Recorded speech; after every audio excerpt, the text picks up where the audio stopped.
Alle julle friskie mariski. Ek het vir julle lekker rympie. Mirror on the wall. Who has the biggest pothole of them all? In Pretoria. Ek sal eers gaan, die Sequestria. Check hulle uit. Dis ek 3 mamoerse en daai een ook.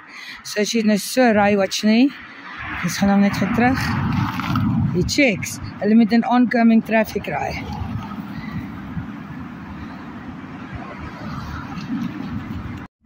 So anyways, julle, ek het 'n lekker challenge. DM my bietjie, comment hieronder.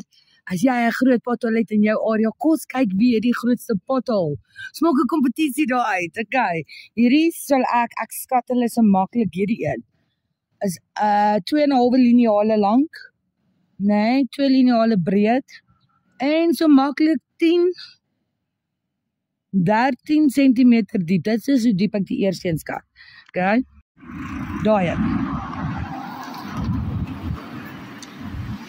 Okay, daar's ook een. Die een gaan ek nou nie skat en daai een is ook lekker groot genoeg. Nou wys check hom. Oei, mense moet my nie vrek kry hier nie. Jy sien. Hy is so diep. Jy kan in hom klim. Hierdie is ook. Okay, ek gaan nou deur hulle gaan, kyk hier. Ja, nee, jy wil nie deur hierdie potholes ry nie. Wel, julle on the bright side letterlik. Kyk hier. Ten minste is die gras gesny.